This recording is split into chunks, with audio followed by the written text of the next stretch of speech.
On this week's show, we talk about the Shield and singles roles, a look back at NXT, the WWE Network, Stardust making his unexpected debut, and more on this edition of Byte That.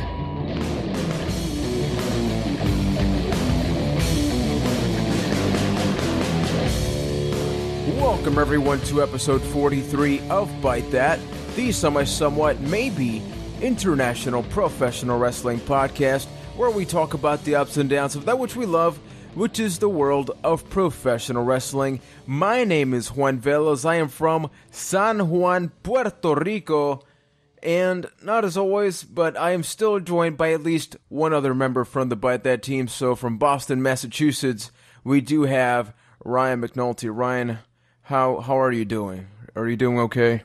I'm doing okay, I think all things considered, what's been happening to our other co-host, that I'm doing just fine, and I have no right to complain. Exactly. Let's be very grateful. We will have updates on Keith throughout this time. Let's see what happens with Tweet of the Week this week. We may be switching that up a little bit. But before we do go on any further, we want to thank each and every one of you for tuning in, for listening to the show, and invite you to check out our YouTube channel. YouTube.com/ByteThatCast, where we have the Raw reception. It's like an interesting new thing. We do immediate Raw reactions as opposed to just waiting for the podcast. You can interact with us there on the YouTube channel. Next week, we have the latest edition of The Cheap Seat, which has a pretty fun topic regarding why is it we like wrestling. We'll be talking about that very soon. And remember, the podcast is out every Wednesday on iTunes and Stitcher, and Thursdays on YouTube. And just a quick update for anyone who did not hear last week's episode. Our co-host Keith was attacked by a bear during recording. So if you want to hear that as well as the fallout of that, you should listen to last week's episode. It's a little controversial, the fact that we left that. We could have easily edited that out, but realistically, it's fun. It's morbid. It's part of our lifestyle. It's like wrestling. You just go with the flow. Now, venturing into Monday Night Raw, I had a pretty good agenda thought out, but then Goldust happened. Then they were talking about the fact that he was going to be getting this brand new tag team partner. I talked about this in the reception. And without further ado, we saw the debut of Stardust. We're not talking Black Reigns version 2. We're talking Stardust, Goldust's new tag team partner, who's, of course, Cody Rhodes. I don't know if you knew that, Ryan. Did you know that? I had a feeling. Yeah, it's Stardust. It is essentially Goldust version 2.0, complete with his own custom theme, custom outfit, custom everything. How do you feel about this when it happened? Did you feel like something like this was going to happen? Or was it unexpected? Honestly, no. I thought that they were going to bring back somebody, someone like Hurricane or something for a one-time deal. I don't know. That's what it made it seem like. It was going to be someone who we were familiar with. And I guess it was someone we were familiar with. But this was an unexpected twist that I like, because we were talking about, it's so obvious it's going to lead to a breakup. Well, guess what? We were wrong. And you know what? I'm happy to be wrong. I'm really happy to be wrong, because this is an unexpected twist that I like. I mean, it's certainly interesting. I looked at social media, and there's a lot of controversy because, of course, it's not this serious character. And although Cody was never that serious, the man has gone through multiple phases. He went through Legacy. He went through the whole smoke and mirrors one. Then, when he got that mask, when his nose got quote-unquote broken. And now we have this. So are you happy with this? Because, a lot of times comedy does not necessarily equal a long-term thing in terms of, moving up the ladder.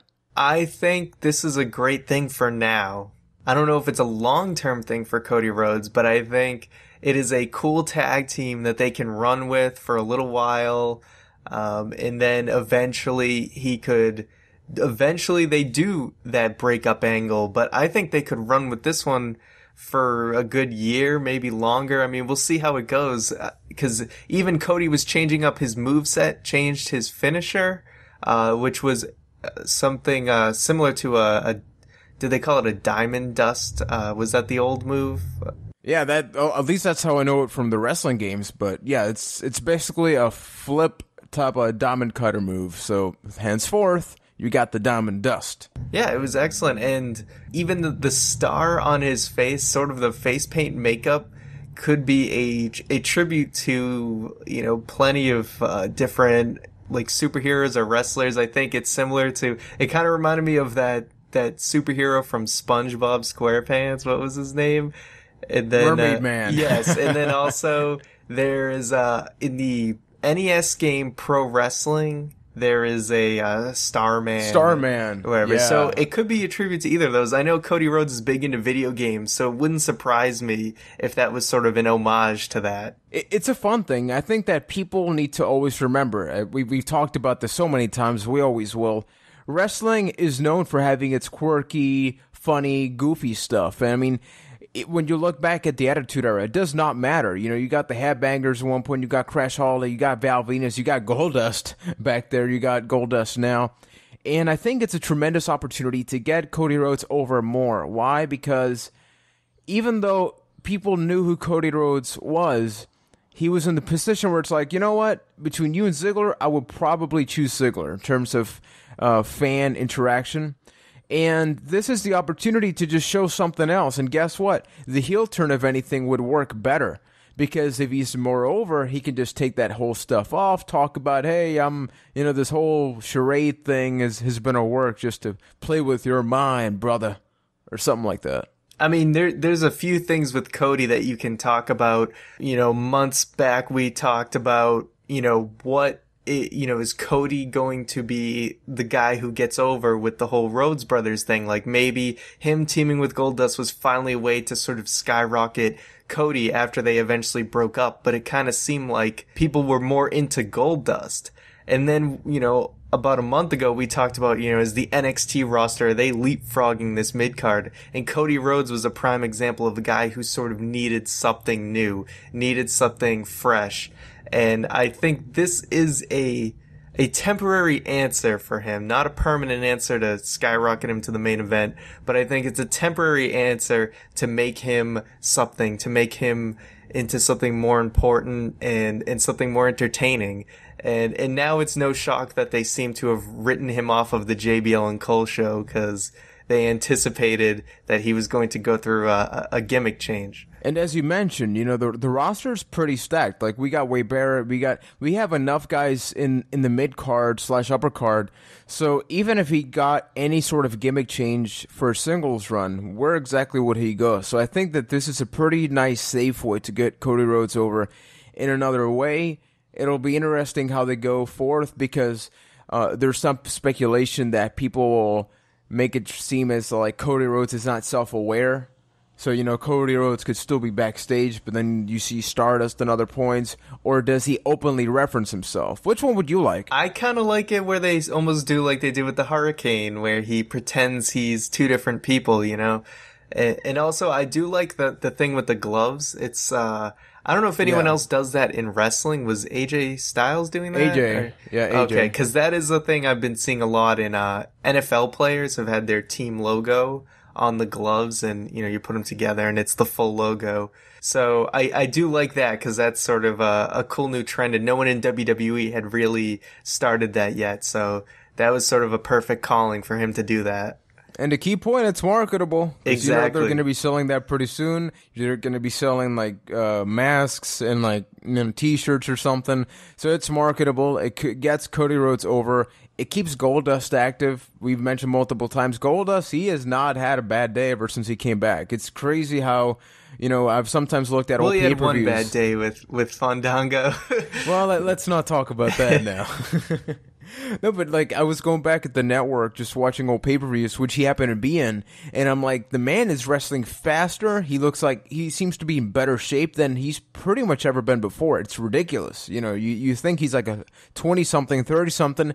He's up there with the oldest in the company right now. Yeah, no, I mean, the guy just somehow improved at his age, and it's unheard of. Yeah, you gotta applaud him for that. Okay, so Ryan, I'm gonna be all like Scorpion. I'm gonna throw something to you, pulling you back in, man. We're going back to the WWE. Yeah. We're doing it right now. You and me, man. Right Whoa. now. Not like that, sir. We're still on air. So something that happened last week that was kind of unfortunate. You know, we've been hearing these things about how the WWE Network isn't doing all that great financially, although it's a pretty good product. You covered it on the weekly filler, but because of that, multiple individuals got released last week. So Ryan, could you do us the painful task of just, you know, some of the talent that are no longer with us? Employment-wise, they're still alive. They're just not in the WWE. So some of the names that were released, Brodus Clay, Drew McIntyre, Jinder Mahal, Oksana, Teddy Long, and of course, JTG. No! It happened. How many streaks are going to end this year? First The Undertaker and now this. That's all I'm going to say. It is a sad, sad 2 weeks for the WWE. Some of them, honestly, aren't that surprising. You know, like Brodus Clay, his face run went dry after a while. His heel run, he had something going on in NXT that honestly wasn't too bad with Adrian Neville, but that just ended out of nowhere. They replaced him with Tyson Kidd, so it's a little different.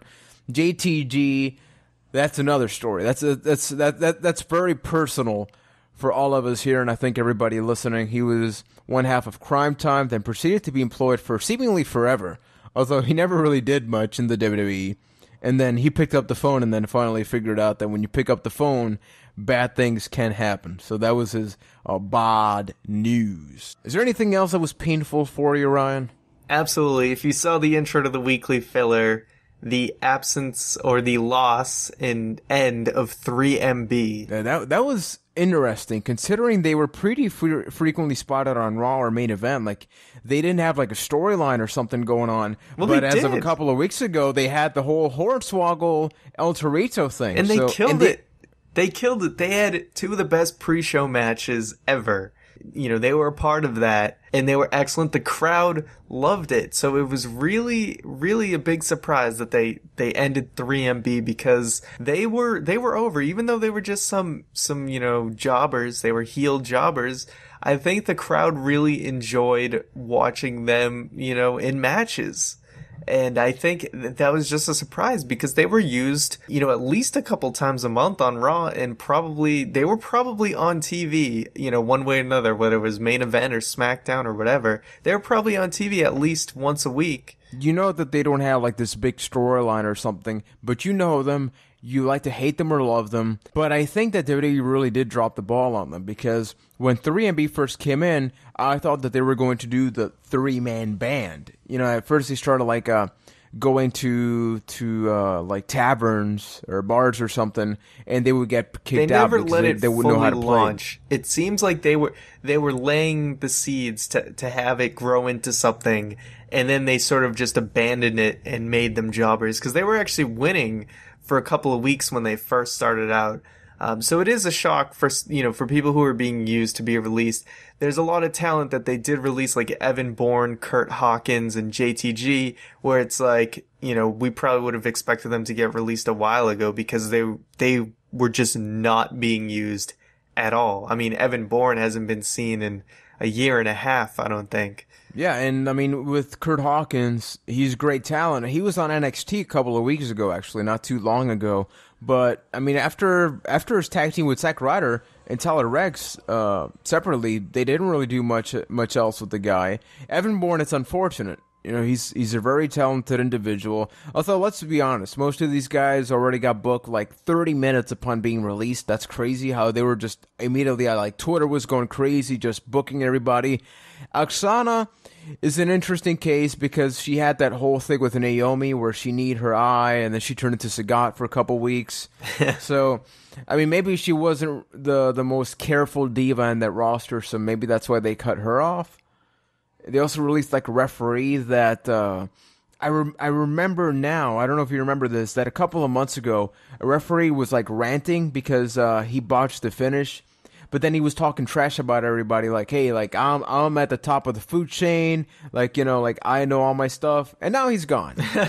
I think the moral of the story here is be humble, not Iron Sheik humble, but be humble. Yeah, and I think with the Oksana, it's just, you know, of all the you look at all the divas being used on Raw and SmackDown, and I feel like she was sort of doing the least. Although she's, great looking girl, her wrestling ability and charisma in comparison to all the other divas was definitely a step behind. Yeah, she's easily replaceable. She never really had a big program. She came in with Cesaro, with that rugby player gimmick, I believe it was. Man, he has gone through some changes. In the 5 languages. Also. Yeah, the 5 languages. Man, it's funny how things change. It just makes you think about all that stuff, all that change. She was actually on NXT, so she got married to Goldust at one point, or was about to get married to Goldust when she was blonde. I don't know if you ever saw that, but I did not. That was the thing. Wow. Hey, you look. Yeah, exactly. It's things that you forget, but they happened. Now, being a little bit serious now, Ryan, something else happened that we did cover last week. Unfortunately, Keith is no longer with us. He's alive. But, we always get the tweet of the week with him. He's not here, so Ryan, I don't know. Well, Keith will be back. As an update from last week, he should be back in, I think we said 3 to 4 weeks. So don't worry, he will be back on the show. He's just recovering from that vicious bear attack. Our idea was, after this happened, who are we to just stand here, just let another bear come onto our show and take one of us, or maybe another podcast, okay? We need to do something about that. What could us as individuals do to help prevent this?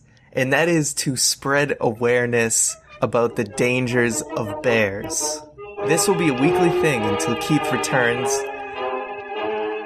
If you go down in the woods today, watch out for razor sharp teeth. If you go down in the woods today, you're gonna end up like Keith.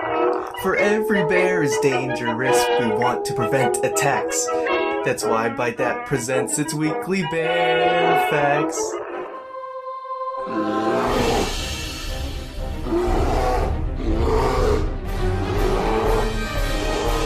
Bear facts.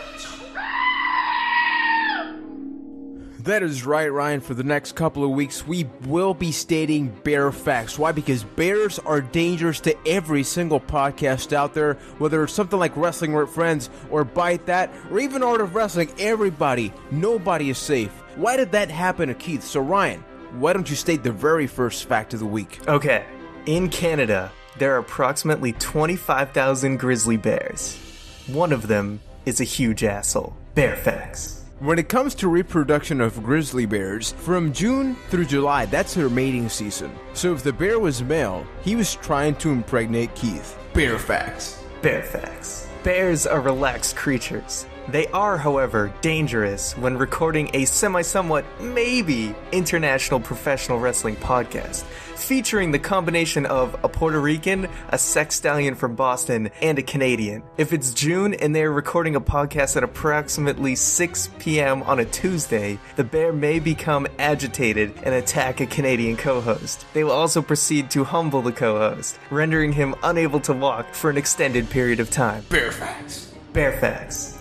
Bear facts. Bear facts.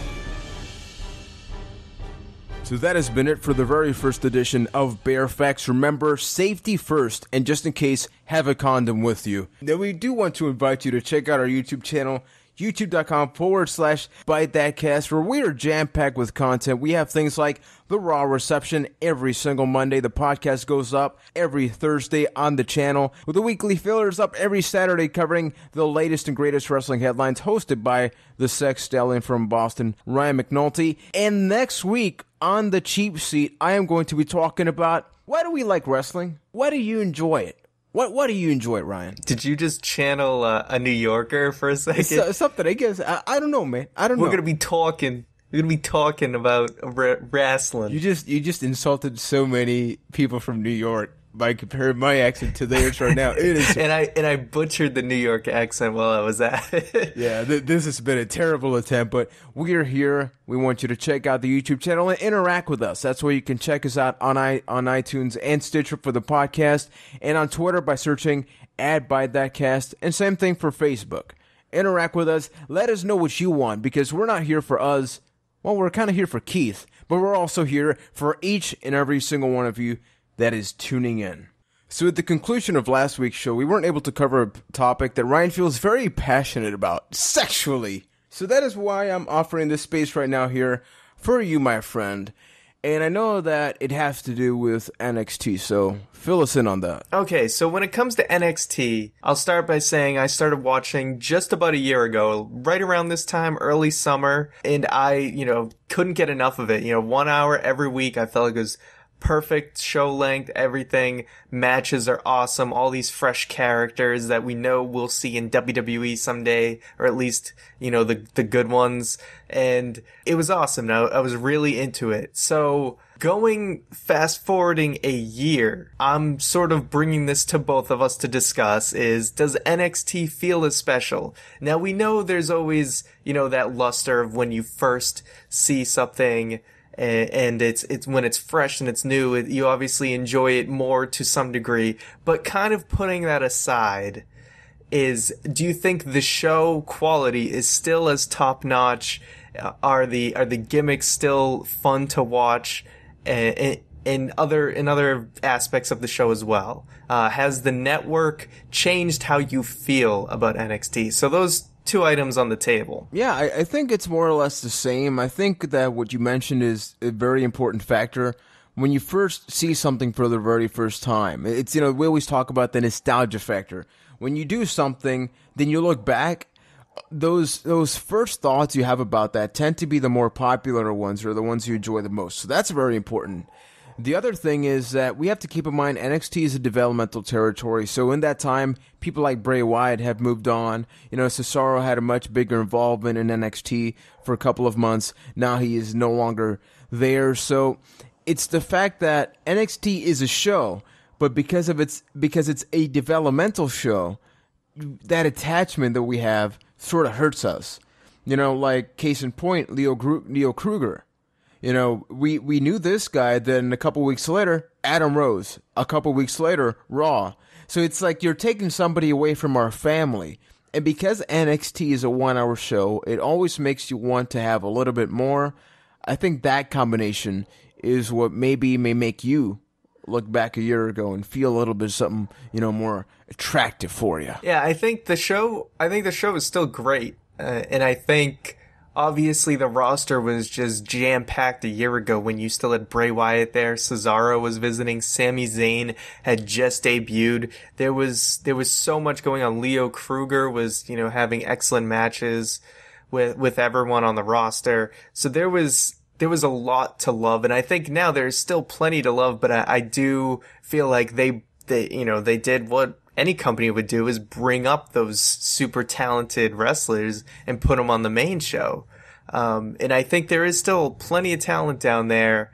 It's just, I think show to show, it's not as good, but it's still awesome. Yeah, because when it first started, a lot of these people were established, like, some guys were in FCW or something, and most people knew about them. So like when Seth Rollins came up, when a couple of guys did, and now we have these new talent that have been on NXT for a while, but on the house shows. They haven't been on NXT the show. So when you see that, like I remember like a month ago, we saw an NXT show that was very dull because it was completely experimental. It was like almost jam-packed with new people that you could tell were very much developmental talent. For lack of a better term, that is exactly what they were. But then you get guys like Tyler Breeze the next week, and you're like, okay, so we're back up and running. The issue there is, of course, that guys like Tyler Breeze aren't always going to be down in NXT. People like Emma moved up but weren't too successful. So you always wonder also, you always get scared. What if Bayley moves up? Xavier Woods, another name. Oh, man, we could talk about that for a very long time. I think it is an insult what they're doing to him. I think everybody else is like, you know what, it's a matter of time. But Xavier Woods is young, he's talented, and he's one of us. And when I say one of us, he's like, he enjoys like technological life. He enjoys playing Mario Kart, just playing games, 90s TV shows. So he's somebody that relates to this current era directly. And they're really not giving him the chance to do that. At least I think they got rid of the Somebody Call My Mama theme. I think he actually has his own theme now. So that's a relief. I'm glad they sort of got that away. But yeah, he was just someone who, he could have helped NXT continue to be even more, stacked on the roster and the talent side, because they really kind of brought him up, yes, because they liked him, but they really haven't even tried to do anything with him. Granted, I'm sure Xavier Woods is still happy because he's probably making a lot more money, even if he isn't doing as much on the Raw roster. But, I think that there's a reason why a guy like Sami Zayn is still down there, because now that they have the network showing NXT, they want to make sure that there is, they want to have a few key guys down there to carry the show. Him and Adrian Neville definitely have to carry the show now. And that's a very important point that I didn't really think about too much. We talk about the future John Cena for, WWE, but for NXT right now, you take away Sami Zayn and you take away the sweetheart, I guess, because like people like when I like hang out and hug Sami Zayn, when you look at the crowd, you see that they see him as more than just a wrestler. It's like he's like their friend that happens to be a wrestler. So when you take that away, it's like you're taking away those incentives to watch that developmental show. Yeah, exactly. Like I said, it's a network show now, so they do need people to sort of carry it.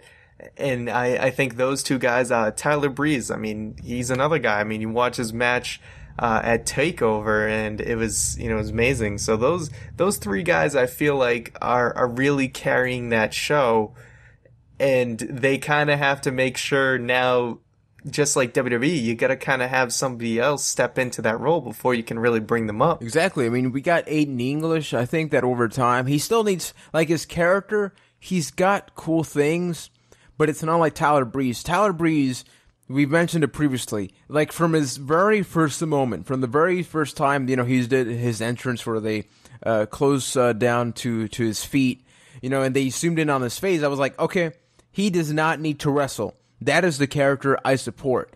And seriously, for those that are listening to right now and have not checked out NXT, please do so. You either get the network or whatever. I know that outside of the US, it is an actual televised show, so it's not just network. Some places else it's different, but check it out. It's, if you love character wrestling, if you like deep characters in the ways that, Tyler Breeze is essentially Zoolander, but smart. So he's a dangerous combination. But you got Sami Zayn, who has the independent international fame. Took the mask off, and he's still over. People still love the guy. So do yourself a favor and really check out NXT. The good thing that I am looking forward to is that, as we mentioned in the past, Triple H was talking about that we will be having quarterly shows, like special shows, so like 2-hour events. That's going to be really cool to fill in the gaps between just having NXT show after NXT show without really leading up to anything else. And something that I do want to talk about that very much has to do with this is the WWE Network, because something that's dangerous, as of this podcast, it's still recent news, the NXT production budget is being cut. And as a result, this is obviously always a rumor, but so was the other thing, and it ended up happening. NXT talent cuts are also expected to take place. This all continues to be with the fact that the WWE Network is not doing as good as they thought it would. Now, I know you check out the network. I know I check out the network a lot. When I do DDP Yoga, for the most part, I'll just pick a random pay-per-view and I'll watch it. It's a great combination. One thing that I will say is the network itself doesn't give you a lot of incentive to go back, because unlike Netflix, Netflix, you go and then there's like the recently released, then there's like, oh, because you like this, you can check out that. When you go to the network, it's a little bit more static. I hope you know what you want because it's here. But if you don't know what you want, then it's like, yeah, there's the live thing. But honestly, I never do that anymore. Like the first week, I thought it was a cool feature, having the live channel. And that's cool for like NXT, pay-per-views. But otherwise, I don't do that. So have you used that live feature a lot? Honestly, no. I mean, occasionally it would kind of have something interesting on, but I'd always want to be like, hey, I want to go watch that from the beginning. You come into a Raw that's halfway through and you see Stone Cold beating up The Undertaker and you're like, whoa, how did that happen? I want to see the beginning of Raw. So maybe sometimes it'll make me want to watch something, but I'll be honest, I haven't really been on the network in a while, but that doesn't mean I don't like it, because at the end of the day, it's still $10 a month for a pay-per-view. So no matter how much I watch it, it'll always be worth it to me just for that. But then that brings up a question, because you're Ryan McNulty, the sex stallion from Boston, and you watch them pay-per-views in the network. But if I go by your logic, and correct me if I'm wrong, if I didn't really care much about the pay-per-views and I just cared about the weekly show, would there be much incentive for you to get the network? I think anyone who cares about the weekly show would, in fact, care about the pay-per-views. And I think back to how I was when I was a kid, was I didn't watch the pay-per-views in a lot of ways because I couldn't, because either my parents wouldn't get it for me, or, we didn't have the right cable to get it, or whatever it was. But I think, but I always wanted to see them. It was just accessibility. So I think that most people who would watch it would want to see the pay-per-views, especially now that they are so much more reasonably priced. The problem is it's not happening. Because even when you look at Raw weekly views versus pay-per-view buys when they're like $60 a month, that wasn't all of the audience watching Raw. So you marginalize that even more with the network, and you got yourself a problem. And the network probably cannot be any cheaper. It's $10 a month. You get pay-per-views. You get the special shows. You get a ton of documentaries that they release on DVD. I mean, if you go right now, you can get The Rock, Jericho, Stone Cold, the greatest superstars of the 90s, a ton of them are there. Now, is there anything that would give you a bigger incentive that's not lowering the cost? That's like it's already there for the price that it is. Is there anything that would make you go like, oh, cool, so this is why I should get the network, aside from the actual content that is in it? That is a good question. Do you have anything? Because I don't have an answer for you right now. I use Netflix, I use Spotify, I love to use subscription services because I don't have to worry about getting something. It's accessible for me. I work long distance, so just being able to have that on the go and not have to like download something helps. One thing that I love about Spotify is how accessible they make everything. Like, maybe I feel like listening to Metallica one day, but then I'm like, I want to listen to something like Metallica. Spotify makes that stupidly easy. Or, hey, does Ryan have a playlist about the greatest Metallica songs that he likes? Guess what? That's there. It's like the content's there, but it transforms it into something else. Like, what if they incorporated more of a social aspect to the WWE Network? Because if you go right now, it feels like you're alone. I don't know, maybe it's just me, but it's like, I don't feel like I know what my friends are doing. And if it was anything else, I would probably be opposed to it. Like if it was like a movie, it's like, okay, whatever. I want to watch a movie by myself. But wrestling, part of the experience is the interaction you get with your friends, when you go to a show or something like that. So how can you replicate that in the network? So maybe have custom playlists. Like there are actual people that do this. If you go to Facebook, there's like WWE playlist or something, and people do like the best ofs, like their very own. Because you can choose a specific time on each video, so people figured that out and made it. But you can't do that on the tablet. You got to go to the website and do that. So why not bring that and be like, oh, Ryan just created this playlist. Would you like to watch it? Oh, you don't have the WWE Network? Well, guess what? Here's a trial. You like that? Guess what? Now pay $10 a month.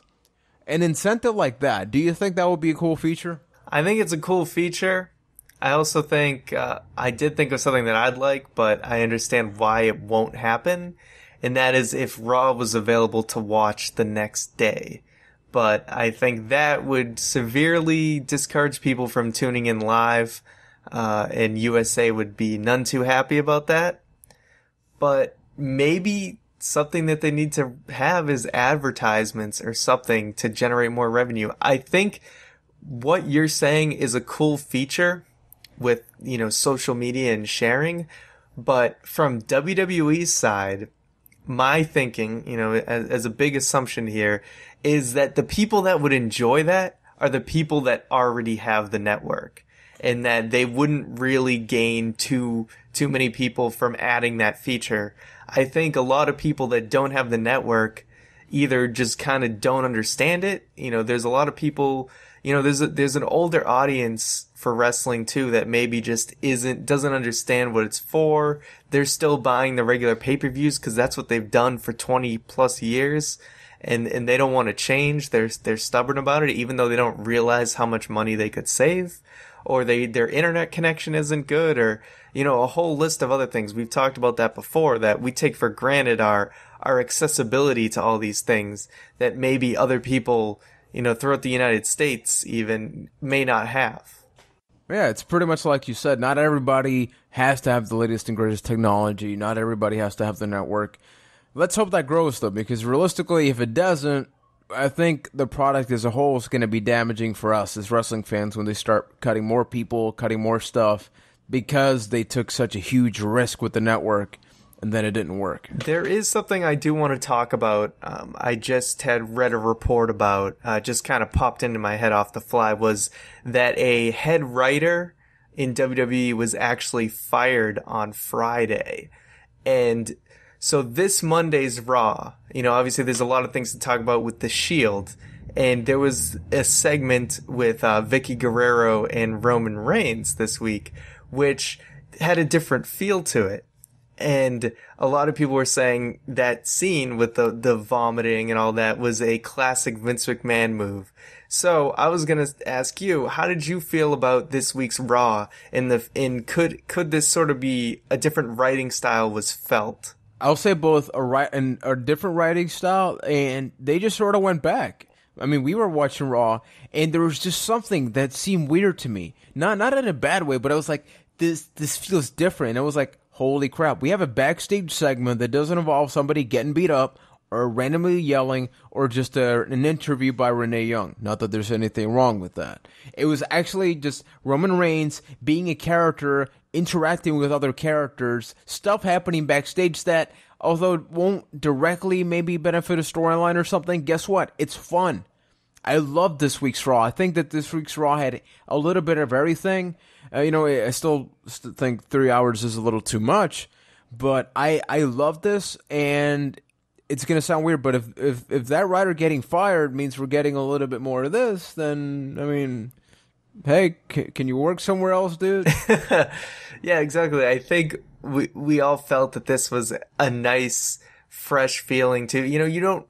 Every backstage segment doesn't always have to be an interview. We get way too many of those. So I did really appreciate that there was finally some sort of segment backstage that advanced a story. I mean, even if it was just sort of inside this one Monday Night Raw as a way for Roman Reigns to get his way into that battle royal. But it was a fun way to do it. Instead of just winning a qualifying match or something, it was a different taste, and you threw a little bit of humor in there. Throughout all this time, we've been seeing a very dry iteration of the Authority. They haven't been involved in any segment like this one. With this, it's like we see Triple H and Stephanie McMahon every week, but I almost felt nostalgic. I almost felt like, oh, they're still there. Like those people that you grew up with, and that type of humor. Like, I know that they always say like Vince loves fart jokes and all that, and it's like, you know what? Every once in a while, it doesn't hurt. No, exactly. I thought, even though it was over the top and ridiculous, I appreciated that it was different. Exactly, and I think different was really the theme, because even outside of this, I think that I was a little hurt by Raw, because when it comes to The Shield, we certainly found out a little bit more about how they're taking this, because at no point did Roman Reigns and Dean Ambrose really interact. It almost seems like even they completely went their own separate ways. Yes, and it was evident by, we see now all three members of The Shield had separate themes played, and then just to go into Smark mode, why was Seth Rollins wearing the Shield gear and Roman Reigns wearing the Shield gear, but Dean Ambrose wasn't? That was a little weird. I don't know. How do you feel about that? And honestly, I mean, the Dean Ambrose thing, can we talk about that first? Please. Yes, let's start with Dean Ambrose. The man is a freaking legend. I posted that on Facebook, on Twitter. Just something about the way when he went into the ring, I'm like, yes, man, you are it. Like, you're the next Stone Cold. You're the next guy. Like, I smiled. All he had to do was run into the ring and smile. Why? Because he looked different. I think the jeans and tank top look and with the jacket, it's perfect. It's who he is. Like, they didn't try to make him, wear a suit or something. They can play to his character better now that he's not forced to wear that riot gear. Now, that being said, it's really interesting how Seth Rollins is wearing the same Nike shirt that I have for exercise, and then Roman Reigns is still wearing the Shield gear. That I didn't get too much. It seemed a little odd to me, especially the fact that they still have, like, black gloves. Because I could understand if they kept the gloves because that's their fighting style, but at least change the color or something. Because it almost seems like Dean Ambrose is the guy that split from an outside perspective. Yeah, exactly. The whole only Ambrose wearing the different gear, which I think, yes, this worked for him. I don't know if he's going to always wrestle in jeans, but at least for his casual wear now, I mean, that worked awesome.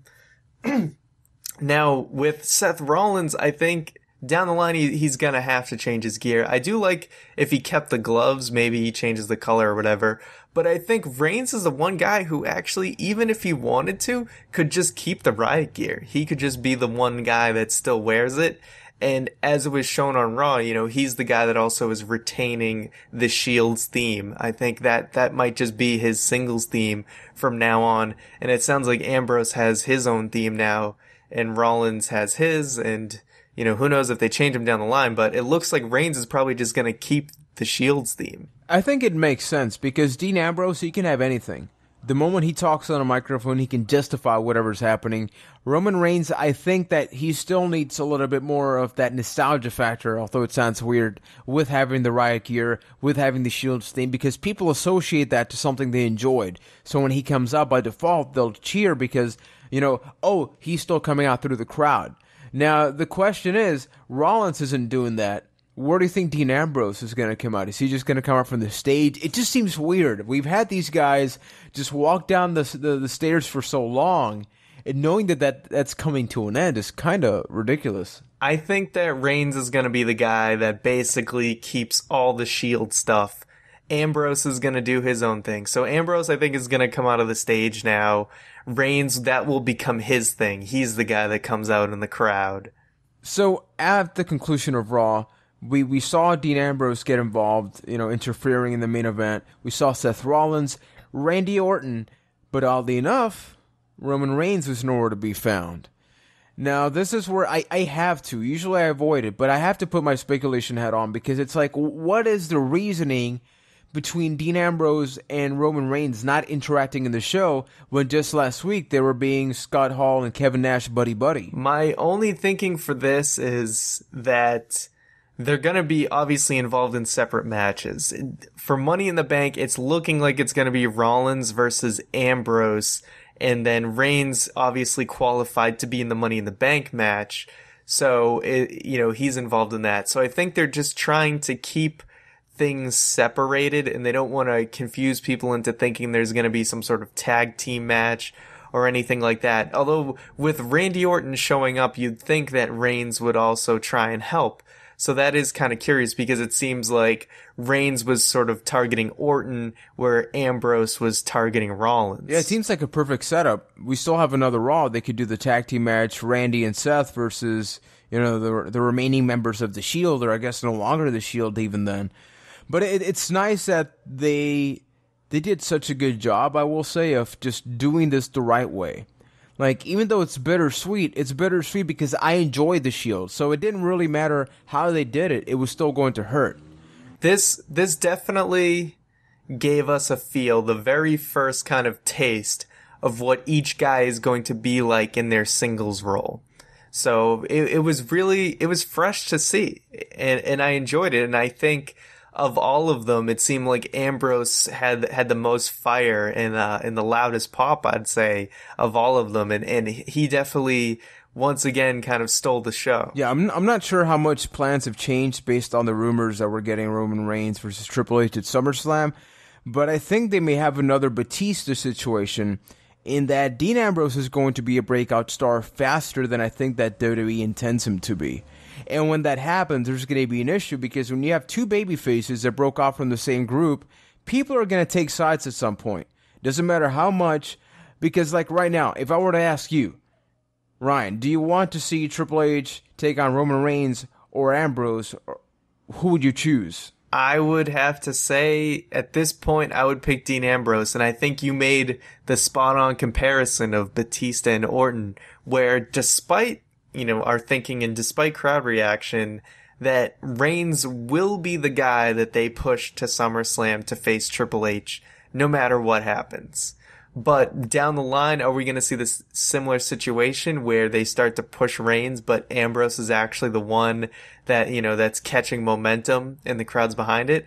It's a big possibility. Yeah, although at the same time, you got to think the benefit of the situation. I mean, think about it. We're complaining that, crap, two guys are over, and they're both good, and people like them, and we like their characters, and we like where they came from in the stable. It's like, what a bad world we live in wrestling right now. Yeah, and we're not knocking Reigns at all. No. I think, like you said, it's just Ambrose might be a bigger deal than anyone expects him to be. That's going to be a challenge for Seth Rollins, too. But once again, it's a good challenge. It's like the three guys are over. Nobody doubts that. It's a matter of like, oh, crap. It's like a race. Dean Ambrose is first place right now. I guess you could say Reigns is second and Rollins is third because, I mean, he's the heel. Well, Rollins is heel, though, and that's what works for him, is that he doesn't have to worry about trying to outdo them as a babyface because he can work towards being, a big heel. And, I mean, I think Rollins is doing excellent. The crowd, like you sold out chants, they care. They really care about him turning on the Shield. So I think he's doing just fine. Everyone's doing good. There's nothing bad to say about any of them. It's really, we're just trying to say, oh, who's ahead right now? Where all, they're all like up there, and we're talking about, who's just a little bit ahead of the other guy. I'm just going to point out, it's kind of fascinating. This just dawned on me. When CM Punk left, and yes, I'm bringing up that name here, it's, WWE acted as if he was gone. I mean, he never existed, I guess you could say, but the chance... Yeah, just pretend it, he doesn't even exist. But we had Daniel Bryan. Daniel Bryan's gone. That same situation didn't necessarily happen. People are kind of just like, hey, I'm cool with the Shield guys. Have them there. But it's always interesting how the top guy in your company can leave and the show will go on if there's something good. The show is so good right now that we can talk about the Shield on a weekly basis and almost forget about the fact that our champion was stripped of the championship. I mean, right now we're going to have Roman Reigns, we're going to have John Cena, and Bray Wyatt are the latest entrants into the Elimination Chamber match. Elimination Chamber? What are you talking about? A Money in the Bank ladder match. That is what's happening. You have that match, which is going to be star-packed. And it's going to be interesting for Roman Reigns and Bray Wyatt because they haven't really been in this type of scenario. Like Roman Reigns, because he's on his own. He's been in the TLC matches and all that, but he was in the Shield. Now he's by himself. And Bray Wyatt, he's been in these individual man matches, the last man standing with John Cena, that type of stuff, Inferno match. But now it's like there's a lot of guys in here, and it's going to be interesting to see how they further develop these characters in this multi-man match that is not an Elimination Chamber match. No, it is definitely interesting. I mean, I believe for both of these guys, this is their first shot at a singles title, or for Bray Wyatt, any title. This is the first time that Bray Wyatt has even acknowledged wanting a championship. And we have the Wyatt family also going for the tag team championships. So there's a plausible scenario that they could all walk out with gold. That's something we can talk about next week heading into Money in the Bank. But it was interesting to hear Bray Wyatt cut that promo about actually caring about the championship, because we've talked before about how his character doesn't necessarily need to have a title with it, because it's plenty fine just feuding with anyone and having all these, promos about whatever they, at them, directed to them, why he is against them. No, and because this is such a star-powered match, realistically, I think that the people are going to be very invested, including yourself, sir, because guess what? For those that don't know, Mr. McNulty will be live at the Money in the Bank pay-per-view, so maybe you'll interfere. Maybe you could knock down a ladder for me. I think my seats are a little too far away from that, but I'm looking forward to it. I mean, at the very least, I'll see the crowning of a new, WWE World Heavyweight Champion. No, and it's looking like a really stacked card. As Ryan mentioned, we'll be giving our predictions next week, but the sheer fact that there are so many people that the crowd are invested in this match, whether it's John Cena, Roman Reigns, Bray Wyatt, the moment that somebody's about to grab that belt, that's when you see the crowd just, get up on their feet. Is this going to happen? There are so many people that you could buy into the possibility of becoming champion because of what happened, that I think this is going to be the most interesting, not Money in the Bank ladder match because there's no briefcase, but it's going to be an interesting ladder match for the title. Yeah, I think that's going to be a really fun match, and I think something I'm suggesting for next week is let's go, wrestler by wrestler, superstar by superstar in that ladder match. Let's sort of break it down and talk about each one of them and what their odds are basically of winning that match. What are we giving them chances? Because, there's no obvious choice to win this match except for maybe Cena wins LOL, but there is no, obvious choice. Cena hasn't really been going for the title a lot recently, so he's not a shoo-in either. So I think that'd be a cool thing to do next week. Sadly, Keith will not be with us, neither will a bear. But with that being said, take us home. Well, we want to thank you for tuning into this week's episode. As always, we wish the best to Keith on his recovery, but also, as always, you should subscribe to our YouTube channel if you haven't already. That's youtube.com/ByteThatCast. We got the Raw reception every Monday now, which is just our initial reaction to each Raw, as well as what we're going to talk about on the podcast. Of course, you can catch this podcast every Wednesday on iTunes and Stitcher, and every Thursday on YouTube. Don't forget that Juan is also going to be putting up another edition of The Cheap Seat this coming Tuesday, where he's going to talk about why he and, others, why we love wrestling. Follow us on Twitter @ByteThatCast. And I forgot to talk about the filler, but, fillers on Saturdays. I cover wrestling headlines. That is going to do it for this week. Thank you for listening, and we will see you next week.